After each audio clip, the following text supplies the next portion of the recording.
Please help me welcome our speaker, Dr. Elena Schlachta. Elena is the founder and chief measurement architect of By Design Development Solutions. She is a dynamic academic turned entrepreneur, and we are so delighted to have her back with us. Dr. Schlachta, the session is all yours. Thank you, Casey. I have to ask, how many times did you pronounce my last name before going live? Because you did it perfectly every single time and you didn't hesitate once. So just Thank round you of so much. applause for getting my last name correct. I don't think that's Thank ever you. happened in the history of a live workshop. Excellent Thank job. And you. thank you for Thank you hosting. so It's great to be much. back here. My pleasure.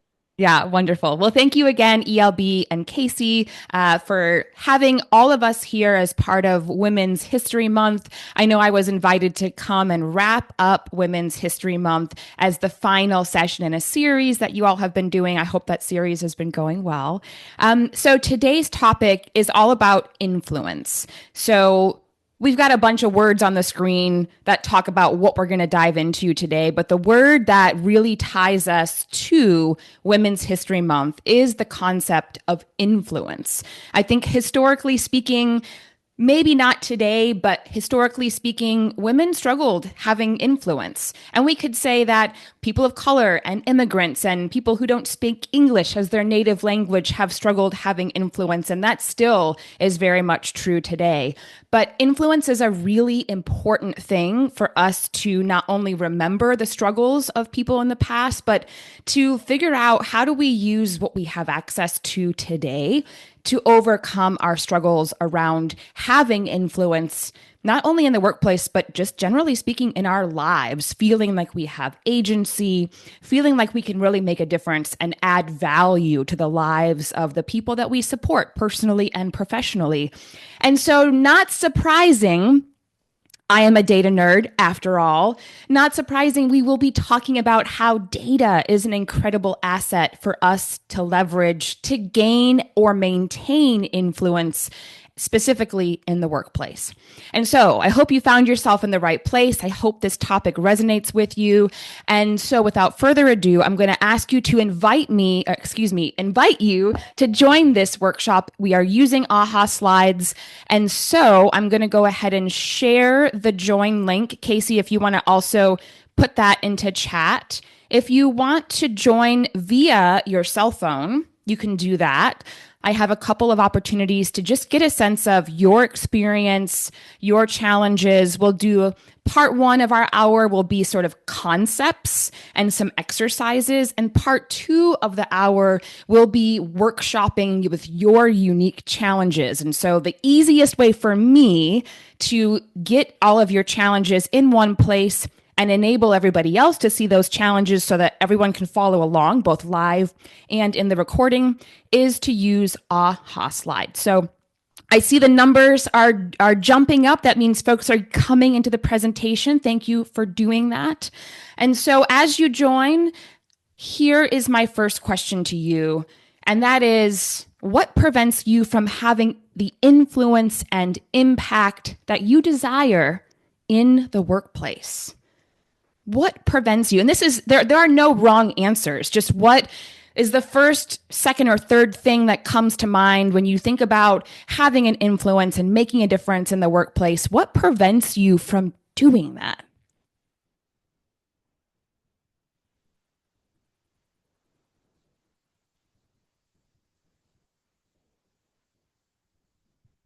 So many good answers already. Yes, absolutely. Having self doubt or wondering, am I doing the right thing? Absolutely. I see some themes around bureaucracy, red tape, swim lanes. This is what you do, and this is what you do, and we don't interact, which is also probably connected to bureaucracy and red tape. We see some things like imposter syndrome, just not being sure what's going on. Some workplaces, interesting one, some workplaces are feeling antiquated, like we're stuck in one mode of operation. But here we are with a world of artificial intelligence and so much opportunity and sometimes obstacles, but oftentimes those obstacles are also opportunities. So, yes. There's a lot of things. I love that you're sharing so honestly.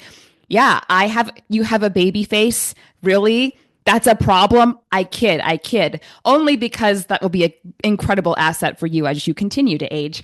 That being said, there are judgments and other people's perceptions of us that can obviously have an impact on the kind of influence that we feel we have and the impact that we can have on the organization.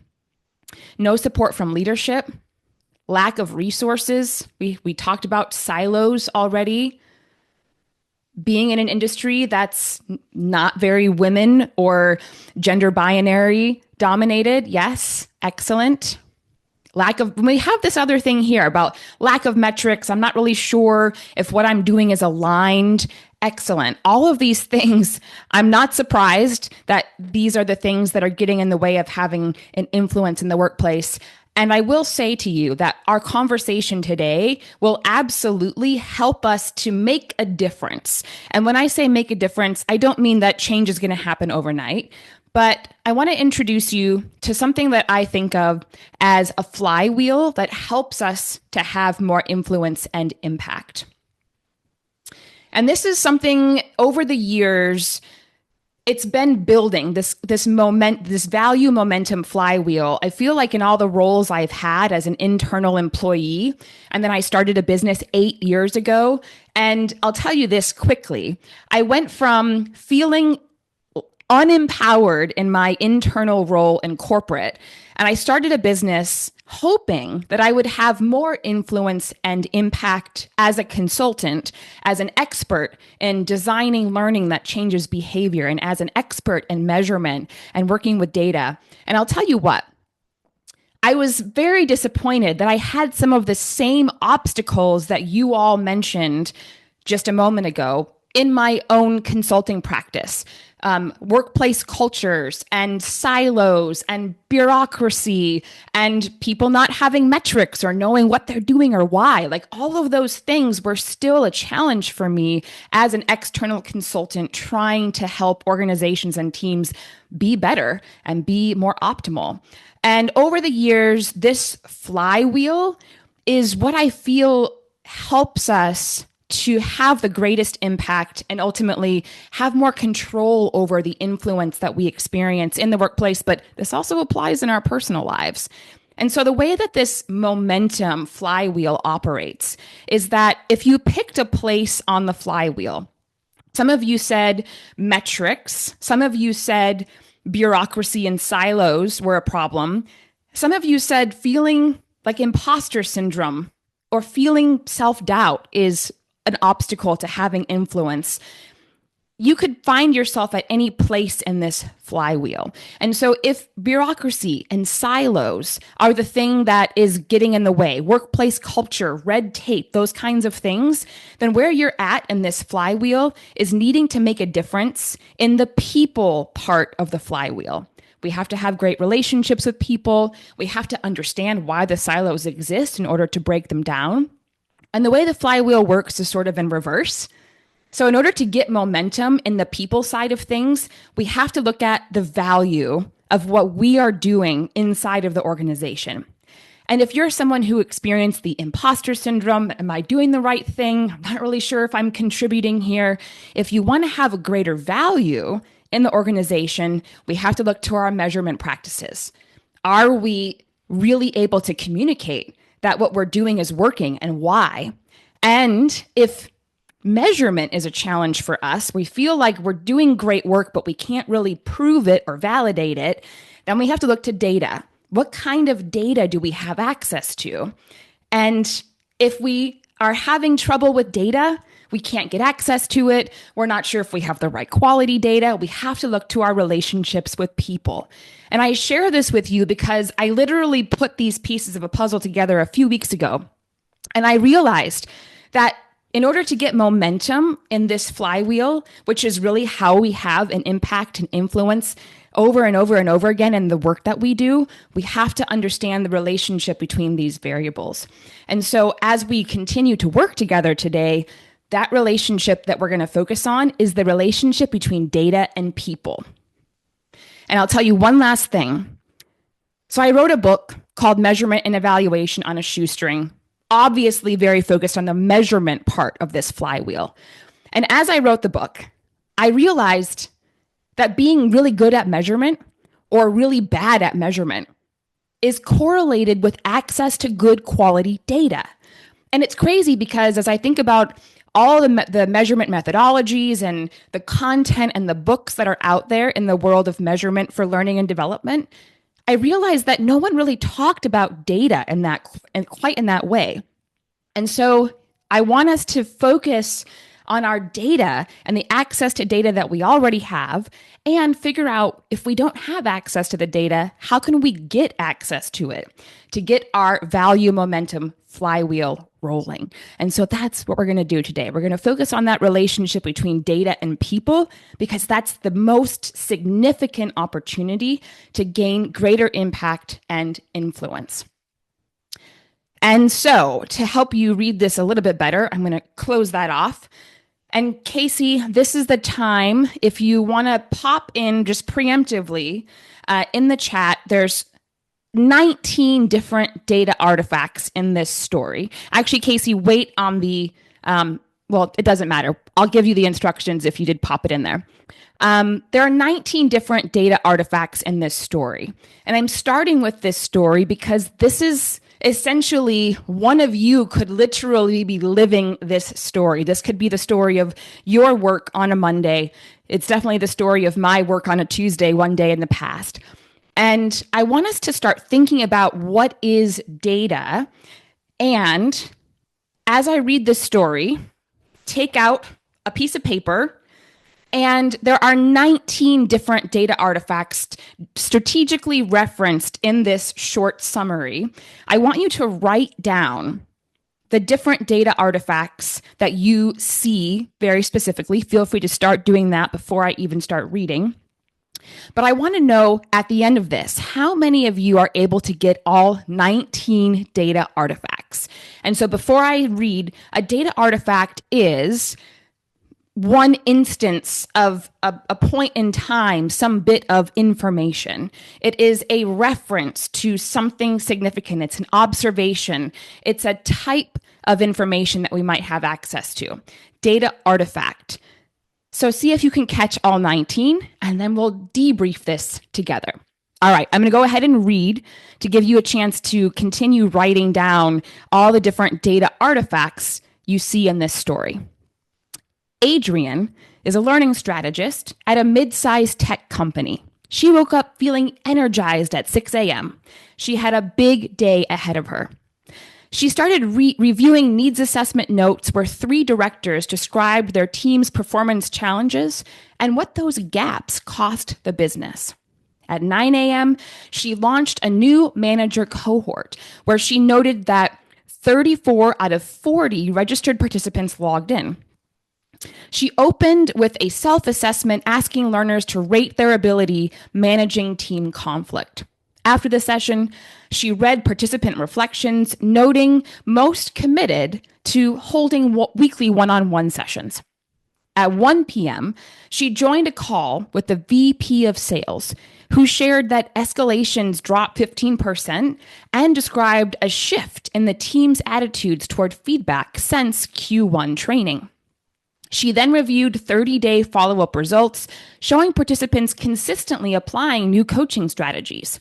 And before closing her laptop, she checked how often managers checked in with her active sales cohort, noting only a 50% touch rate. So lots of data artifacts in one day that Adrian is interacting with.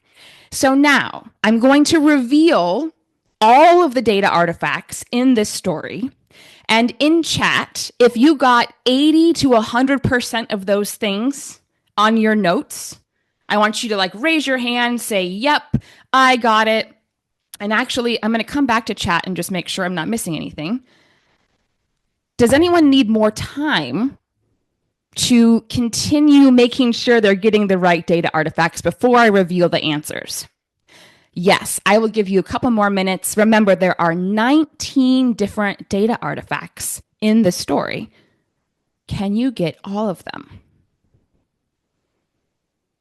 I would normally play some music at this time, but I struggle getting music to work in Zoom. So if anybody is a facilitator and has figured that out, feel free to share your secrets with me so I can do it better next time. 19 data artifacts in this story. Can you get them all? And don't worry, I'm not going to ask you to put them in chat because that would be crazy.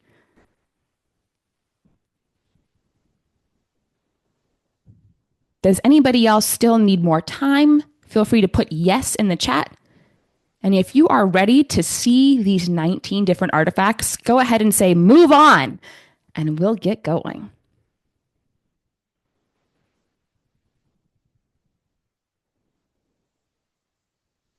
Well, I have a silent audience, so drum roll, please. Let's get back to see what these artifacts are. So take a look at your notes. Take a look at what's on the slide. And did you get all of these artifacts?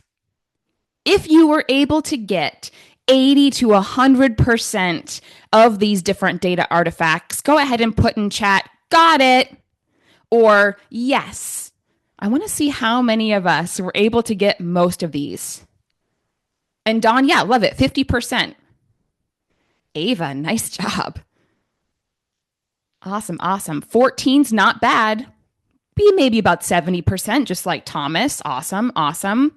So a lot of you are getting the data artifacts. Perfect. So in this particular group, our challenge isn't necessarily identifying what are data artifacts, because you'd be surprised. In some groups, some people are like, I only got 10% of what's actually on the list, which means there's an opportunity to expand your thinking about data.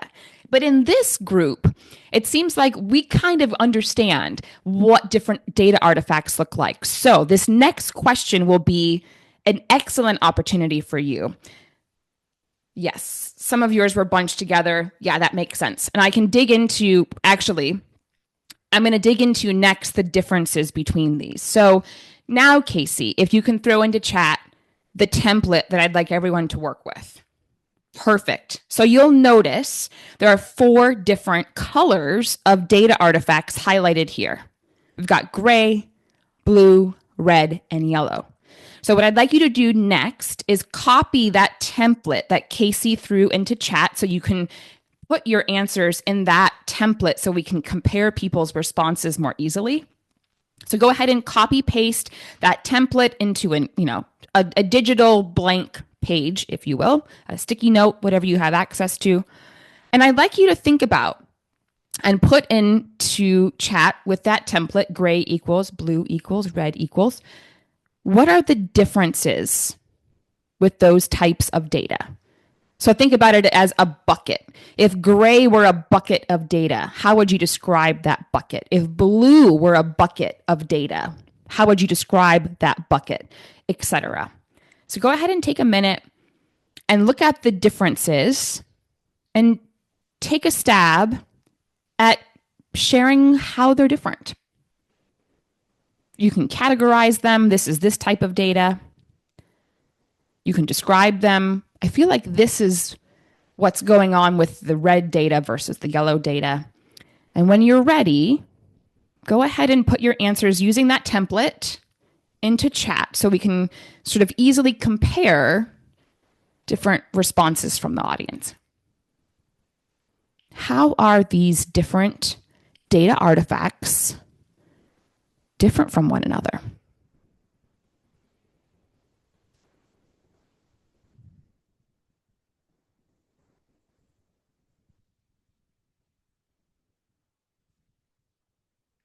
So, Weston says gray might be metadata.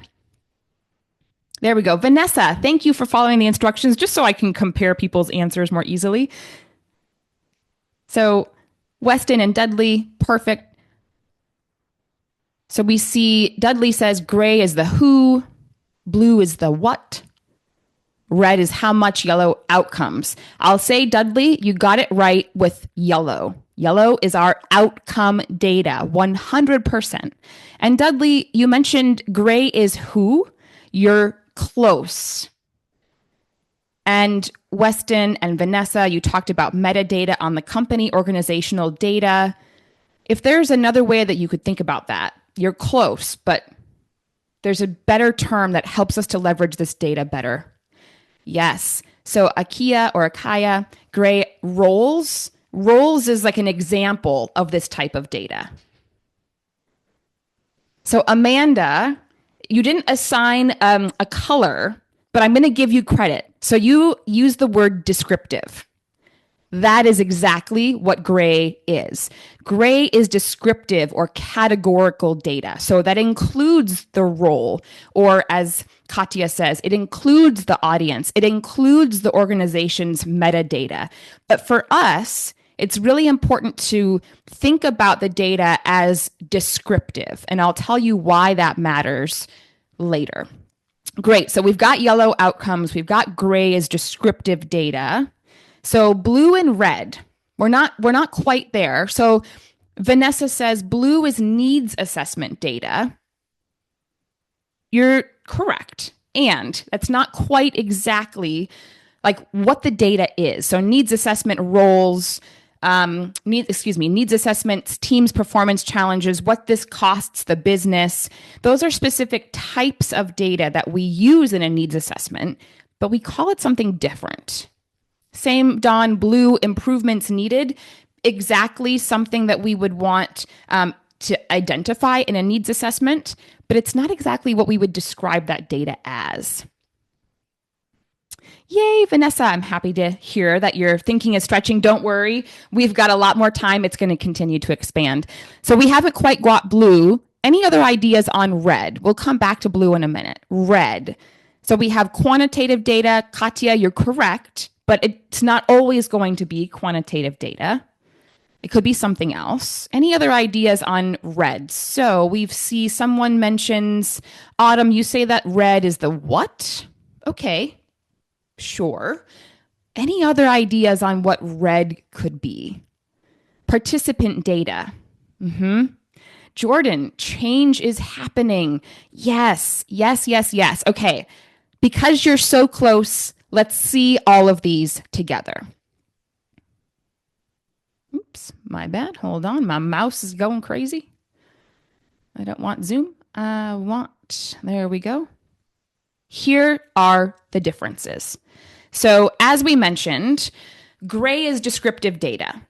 And why the data matters. And this is why I like the term descriptive, though when you mentioned like organizational data, metadata, you're not wrong, but think of it as descriptive data because it helps us to remember why it matters. So descriptive data is important because it gives us context. So if change is happening, who's change happening for? Who is change not happening for? It enables comparisons. So I'll show you in a minute the examples from the story in this same organizational framework, enabling comparisons between Q1 versus Q2 or Q1 in 2025 versus Q1 in 2026. We need to be able to make comparisons so that we can see differences, outcomes, etc. We analyze trends, patterns across different participant characteristics, and we can identify outliers as well. So the descriptive data helps us to slice and dice the data that we have in meaningful ways to get the insights that ultimately give us influence in an organization. So descriptive data, super, super important. The blue data. So I call this data the inputs. So if we think about any type of thing we're creating a product like the Apple Watch, or we're creating a program, a leadership development program, an onboarding program. In order to make those things or to bring them to life, we are inputting specific things. So in the Apple Watch example, the inputs would be like the people's time making the product, the actual manufacturing of that, the actual metals and materials, all of those things would be inputs to make the product happen. Similarly, in training, we need specific inputs in order to create the program itself. So we need a baseline for our target audience, like what's going on with them. We need to know what's happening before the program so that we can figure out how and to what degree change happened. We need to know the problem. We need to be able to explore solutions to the problem. We need to set some expectations, and we need to be able to calculate outcomes. And so all of the inputs, so that would be like your needs assessment, those are all inputs that make developing the program possible. Then the red data, these are outputs. And so some of you said, okay, change is happening. We're seeing some behaviors. Yes, yes, yes. But I want to make sure that you do not confuse outputs with outcomes. So many of us in the education and learning sector, we believe that the outputs are outcomes, and they are not. This is very important for us as we are working our way toward having more impact and influence in the organization.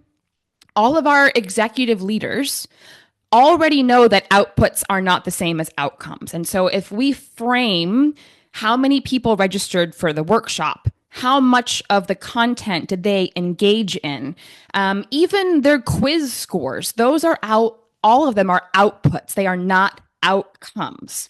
And so this is important, obviously. We need to know how people are participating in our program, but it's the simple output of the program. It's not an outcome. How do we know the difference? So if somebody engages in the program, they click your content, they complete a quiz, they show up to 100% of your live workshops, so what? This is how we know whether it's an output or an outcome.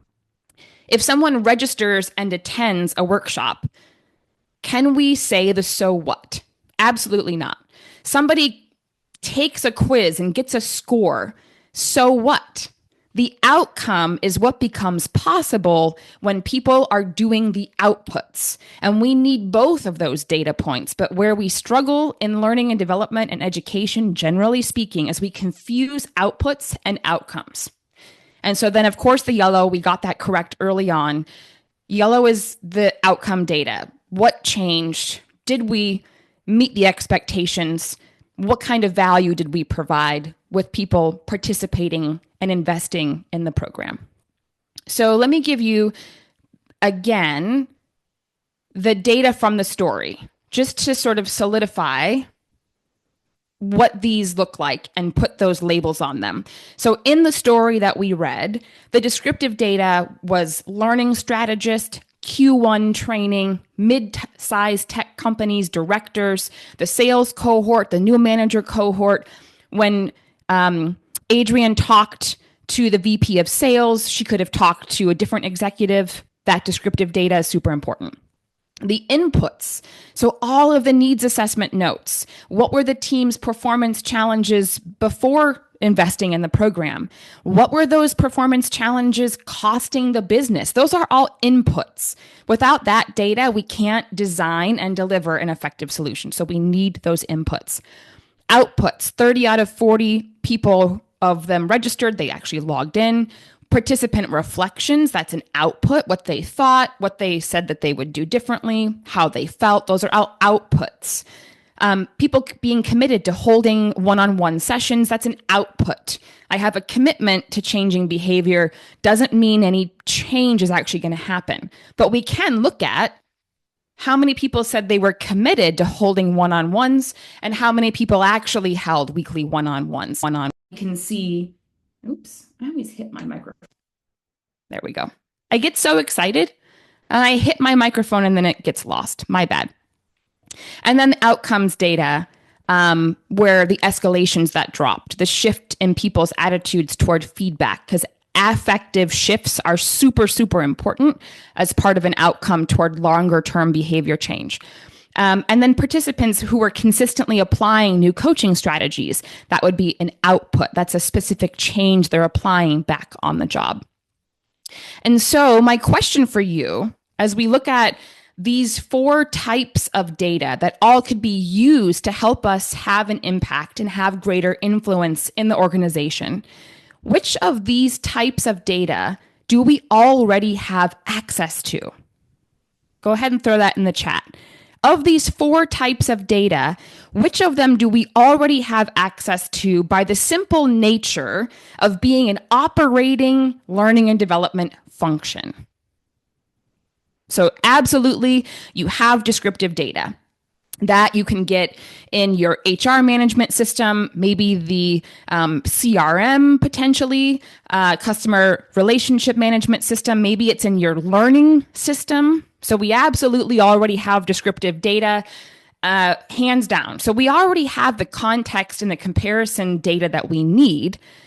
And so that's an easy one. That's low hanging fruit. What's the other data that we have? So, some of you, maybe you do have inputs.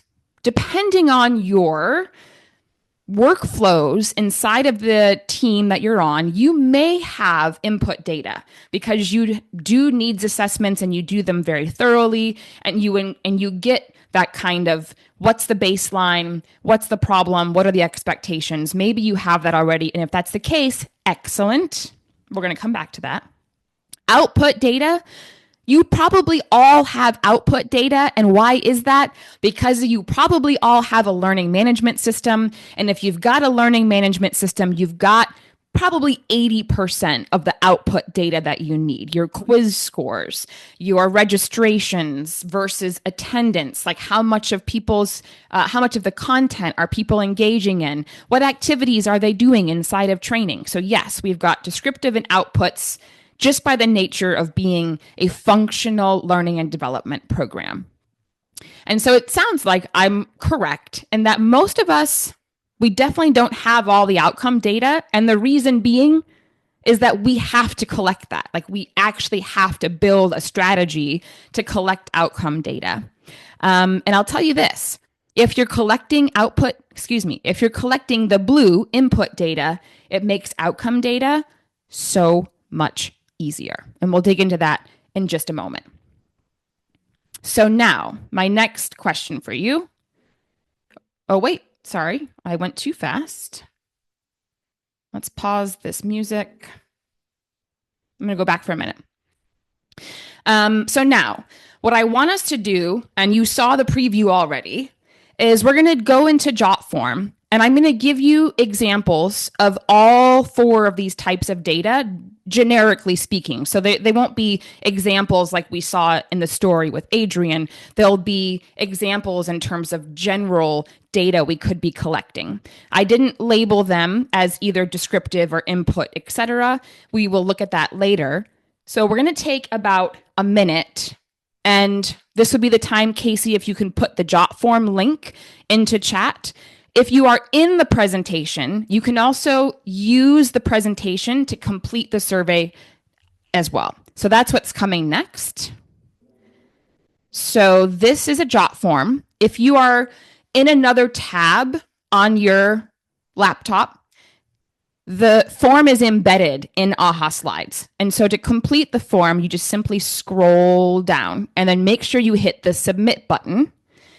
Casey is going to put in chat also the link to this jot form. So if you want to just complete the form in a separate window because it'll be a little bit bigger, you can do that as well. So I'm going to go back to our chat. Does anyone have any challenges? Thank you for that link. Perfect. Is anyone unable to access the jot form? I just want to make, because this is a really revealing part of our workshop and our time together. Anyone have any challenges? I'm going to take that as a no. So I'm going to play 1 minute of music. You may or may not be able to hear it based upon Casey and I testing it earlier, but the 1 minute will help me to know how long to stop talking so you can complete the survey.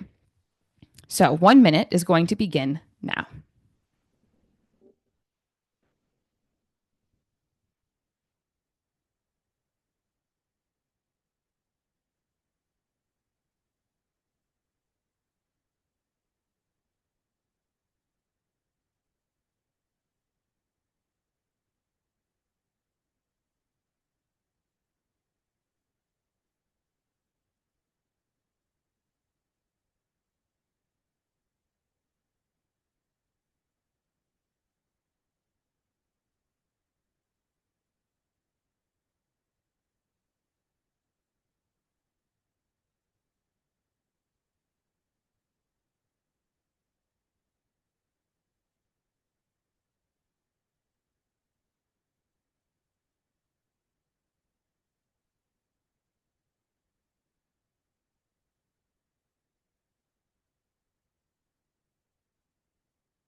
All right, that is the end of my 1 minute. I did get an interesting pop up from Zoom that says if you're playing music, check your audio settings. So I'm going to have to do a little Google searching and figure out how to enable audio for the future. But that was a wonderful 1 minute of music for me and silence for you. I should be able to see your responses coming in. So don't forget to hit that submit button all the way at the bottom. There we go. We've got 8 people who have responded. So I think they're coming in. That's excellent. Christian says, I need more time. Awesome. I'll come back together here. When you're ready to move on, and I'm tracking this as folks are submitting, when you're ready to move on, just put move on in the chat, and that will help me to know where we're at as a group.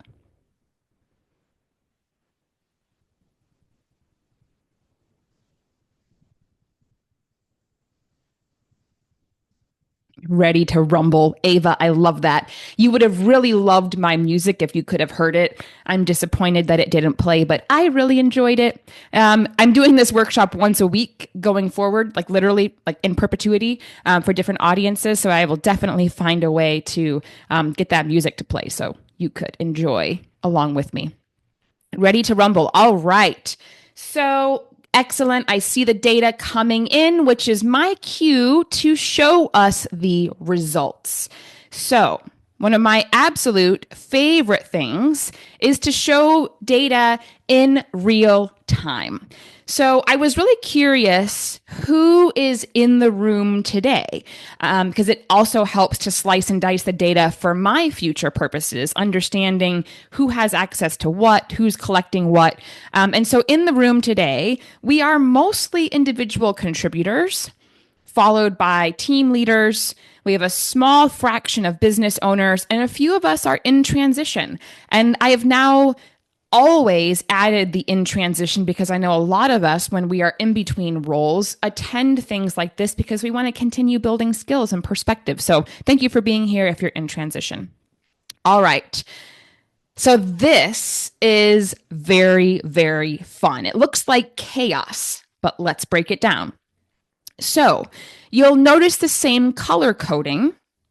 I don't have the gray. I simply have the inputs, the outputs, and the outcome data. And so what it looks like, and this isn't surprising based upon the conversation that we already had, but it looks like where we're struggling collecting data is mainly in the yellow. So you can see there's a lot more yellow in the collection gap versus up above. We have a lot of output data, so program satisfaction rates, rates of completion. I'm happy to see that for many of us, we are collecting business goals or desired accomplishments. We are collecting some of those important inputs, but we're missing some of the outputs. So here's the secret to getting better outcomes. Drum roll. There it is. How do we get better outcome data? It's inside of our input data. And so many of you, maybe not many, but a few of you in the chat already said that you are collecting some examples of input data. But what I want to highlight is if the majority of us are struggling with outcome data, then we're not collecting the right input data. Because if we are establishing a baseline, then whatever data we use to establish a baseline is the same data we can use to show growth or change in whatever metric we looked at the baseline. What data did we use to identify the problem is the same data we can use to report back on how well the problem changed over time. Expectations. If we aren't having conversations with our stakeholders about what they expect or need out of a program or an investment in some people initiative, then we can't report back to them on if we met their expectations or not. And so what outcomes do they expect? And what data are they looking at is the same data we can use to report back on what happened after we invested in a learning initiative or some kind of program. So input data is where we want to spend our time investing in data for greater impact and influence. And so I want to break this down. So if we are doing, as all of you are, you're doing a needs assessment, you're doing an intake before you design or develop any initiative as well as you should. If you are not doing a consistent intake or needs assessment, please, at the end of this, start immediately doing it and use the data in this workshop as a starting place. So together, we're going to work through how we collect input data. And so my first question for you, we've got a few different types of input data. The baseline, what's the problem, what outcomes do we want to see, and expectations. And so the way that I think about this is we think about the lens of whose baseline, whose problem, whose outcomes, and whose expectations. So just as an example, to make sure we're all following along, when we think about the input, we're looking at baseline data. Whose baseline data? It's the performance. The baseline is all about the performance. So that's the answer to the who in what baseline we're looking for. So now over to you all. When we need to identify the problem, but whose problem do we need to identify as we do our needs assessment or our intake to get the correct input? So go ahead and throw that in chat. Whose problem are we trying to solve? Thank you, thank you, thank you.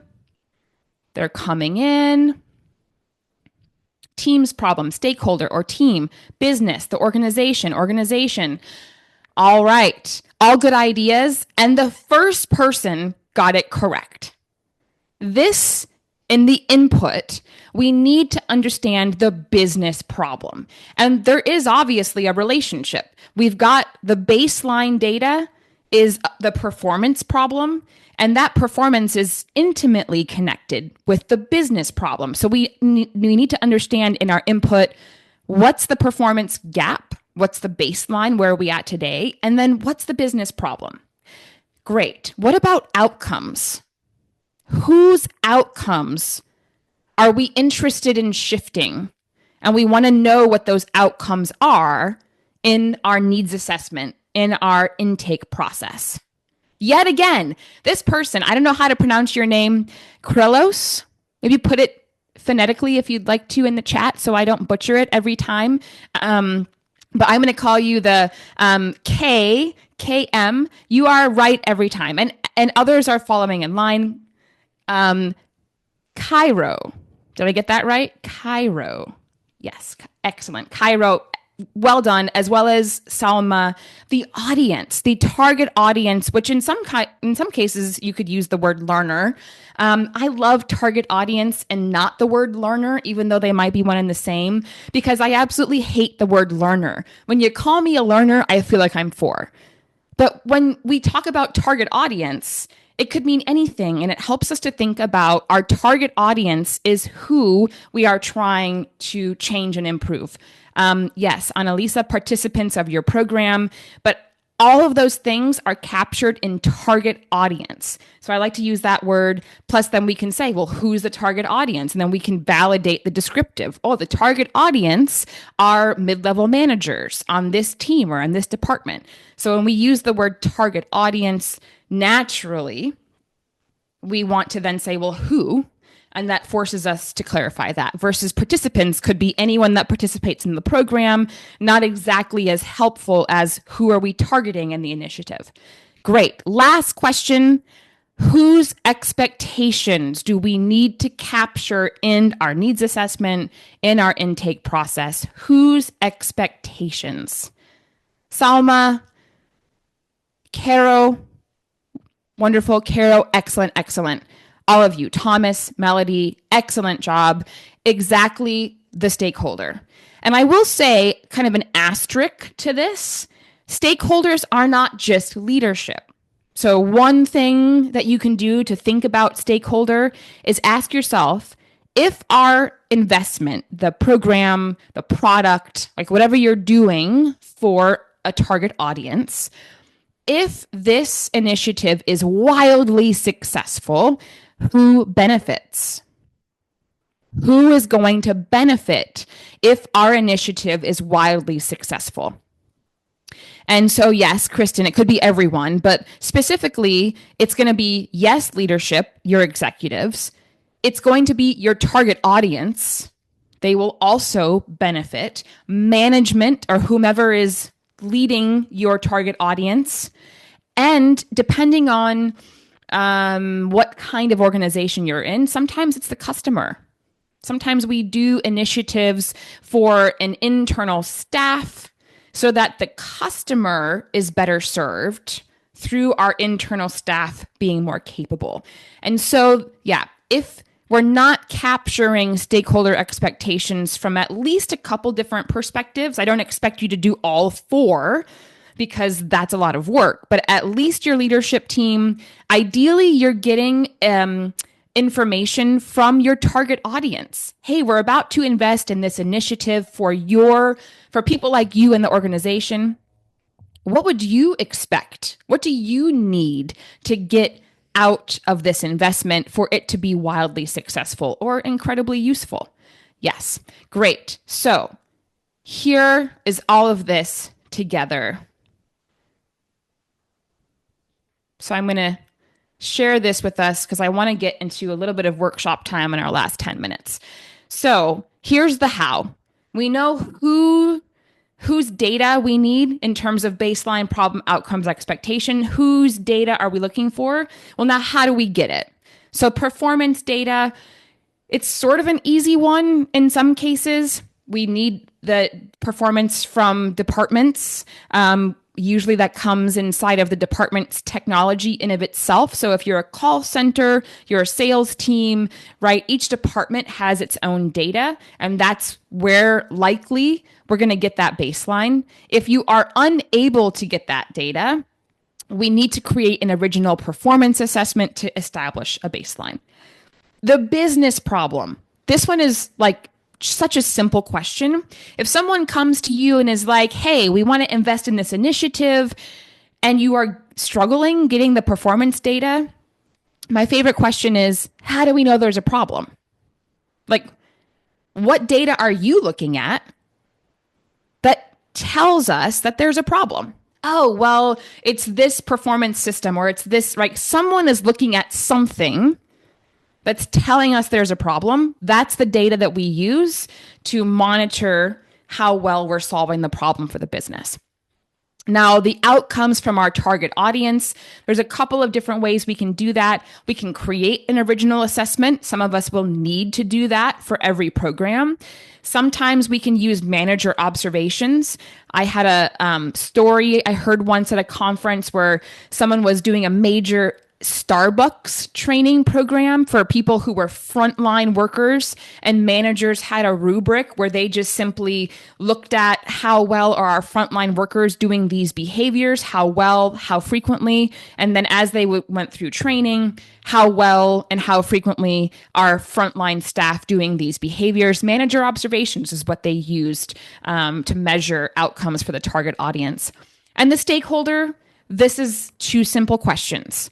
What do you need and what do you expect? And I always like to ask, we're about to invest. So always, always, always use the word invest. We're about to invest in an initiative for this target audience to address this performance challenge and to help the business in this way. What do you need out of this initiative, out of this investment? And what do you expect will change? Or what do you expect we're going to get in returns out of the program? Simple questions. And the interesting part is sometimes we never know how the stakeholder will answer, but that's the fun of it, right? Okay, so now to our little bit of workshop time.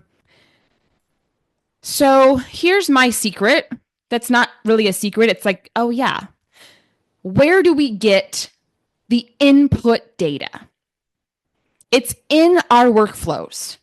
So all of us, we're already collecting data to help us design an effective investment in a program, initiative, etc. We're already doing that to some degree. So, how might we need to change our intake process to make sure that we're getting the correct inputs? And then many of us mentioned at the very beginning of this workshop that silos and workplace culture or rules, or this is the way we've always done things, like makes it difficult for you to collect that data in your intake. People aren't forthcoming. They don't think they should share that data. Whatever is going on, you're not able to get it in an intake process. Here's where you can get it. And it is an investment in the sense that if you're not getting these data points in an intake, you're going to design an imperfect solution. Hands down. You're not going to be as effective if you don't get this data up front. But many of us aren't getting it for the reasons that we talked about early on. So where then can we start to get this data if not in our intake? You can get it inside of the learning experience. Experience. So this is where when we have a captive audience, our target audience, they're the sales team, they're new employees, whatever the target audience is, we can establish a baseline in performance. It's not going to be perfect because it's not actually them being on the job unless you can simulate that, which I have done before in training. What's the problem of performance if it's not great? We can take the baseline performance data, we can reflect that back to stakeholders and say, hey, here's where we're seeing gaps in performance. And if we reflect that back in large enough quantities to our stakeholders, we'll start getting stakeholders wanting to support us. And then we can also involve our target audience in terms of what do you need? So I love doing as an icebreaker. Many of you do this already. As an icebreaker in your workshops, you say, here's the goal of our program. What do you hope to get out of it? What do you hope will change? Where are you currently struggling? Or where do you imagine you might get stuck doing the work? And how can we help you? So we can collect some of this inside of the learning experience, and then that informs the next program. And all the data that we get in the learning experience can be given back to stakeholders saying, hey, here's what we've been told. Can we get more resources or some additional support to give our target audience what they need? And when we do that inside of the learning experience, it helps us to build relationships with stakeholders because now we're taking initiative to get data in the best way we can, which is with the live audience, with the right target audience at that time of need. It's not perfect. Ideally, we get it up front and we design a solution. But if we can't, we can capture much of this inside of the learning experience. So as we look at just a few minutes left, I want to ask you this question. Final participation. So jump back into the AHA slides. If you popped out, pop back in. Which of these inputs do you have the most trouble collecting? Most trouble, not like I'm a rock star at this one. Which one are you the least rock starry in? Which one are you the least strong, where you have the most trouble?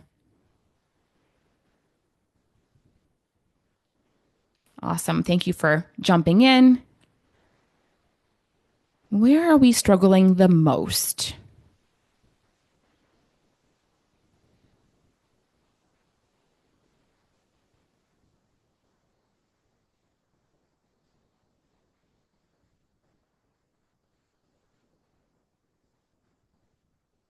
All right, we're seeing a pretty clear trend even as the data continues to come in. And it's in the baseline and the outcomes. And I think this is really interesting because if we get baseline data and it's subpar, let's say, it's not ideal, well, that data, however we establish the baseline, is the same data we're going to use to show outcomes. So if we can get our baseline data, we can get our outcome data. Now, many of you, I find this also super interesting. Many of you said that, well, of all the things, identifying the problem is, well, it's still a struggle, but it's the least one of all of us. And also, if we can identify the problem, we then have the data to create the outcomes. So your low hanging fruit opportunity in terms of refining your intake process, or if you can't refine your intake process due to red tape hierarchies, or this is how it's always done in your organization, use your learning experience to create the baseline and to establish the problem. Because you have a live audience, they have to they have to complete the program, or they are literally live with you in a virtual or in person dynamic. Create the baseline, do a performance simulation. Ask people what is the problem or what they imagine the problem could be for them when they go on the job if they're new to the role. Use your learning experience to establish the baseline and help to clarify the problem, and you've just solved for the outcome data. So, in our last minute, I want to ask you one final question. Oops, not this one. This one. How will you change your workflows to collect better input data? Because that's the domino. If we can collect better input data specifically, if we can collect better baseline and problem data, we get everything else. We get the outcomes. And of course, as we already established, your descriptive and output data, you already have that. Now we're going to get all four pieces of the puzzle to give you the best opportunity for impact and influence. So thank you for the person who shared. Revisit our intake process. Be bold. I love that. How you can be bold is to give context. I want to make sure we're going to get returns on the investment. I am not clear on the problem we're trying to solve. What data are you looking at that helps you know we have a problem? So to be bold, add context. It will make being bolder a little bit easier. Yes, thank you. Whoever said paint the picture of the investment. This also helps us to be bold. We are investing. And if you can do back of the napkin math and get the number on that, we are investing 100 grand, $1 million. Like, who knows, right? Some of these initiatives are mega dollars. We are investing this much money, but we're not clear on the baseline. We're not clear on the problem. Be bold. I love that. Be curious. I love that. Push back. Insist. Where was it? I lost that. Insist on the importance of an intake process. Yes, be bold. Paint the picture of an investment. All of this works together. Insist on longer kickoff meetings to ask these critical questions about the problem we're trying to solve. My favorite question, favorite question. How do we know we have a problem? How do we know? What are you looking at that tells you we have a problem? All right. Feel free to continue sharing. I'm going to come back to you and to the chat. We are at time. So what I'd love to do is, Casey, if we had any questions or if folks have questions, put them in chat. And what I'm going to do is I'm going to answer those questions in the follow-up, because this entire conversation could be a college course and you've got just an hour with me.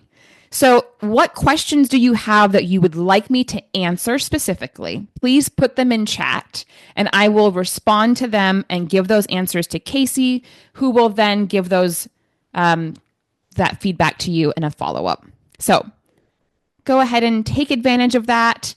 And I will say, Casey, I'm going to turn it back to you. Thank you for hosting me. Thank you for spending an hour, all of you, with me and with each other. And yeah, keep those questions. If you have them, just throw them in chat. I will respond to them in our follow-up email to you all. Wow, I'm a little bit blown away. That was so amazing. This is one of those sessions that you have to return to. So that follow-up that Elena was just talking about is going to come on Monday morning. So we can revisit this session, take even better notes, and really dig into this content. So great. Thank you so much, Dr. Elena, for sharing your insights with us for this amazing workshop. Thank you all for joining us and engaging with us and all the great knowledge sharing happening in the chat. Before we head out, please take 30 seconds to fill out that survey. That'll come in just a moment after we wrap up. And as I mentioned at the start, it's just a great way for us to get feedback from you to see how you felt about today's session and to take advantage of that free strategy session. And while I have you, I just dropped this into the chat as well, but we'll have another session next Thursday. Stop shrinking, start converting, practical strategies for micro learning design, featuring the incomparable Robin DeFelice. So please check that out as well. Love Robin, one of my Love favorite Robin. people. She and I were actually just talking about you too, Dr. Ah, Anita. We love ah. you. We love Robin. So please come back and join us next week. This has been such a great session. Thank you guys so much. Thank you, Casey. Good luck with your future webinars. And My yeah, pleasure. please send me all the questions and comments that folks want answers to, and I can get to work on responding to them. Awesome. That's an extra treat too. You're just spoiling us so much. You're welcome. Thank you. Thank you so Until much. next Thanks, time, thanks, everybody. everyone. Bye, y'all.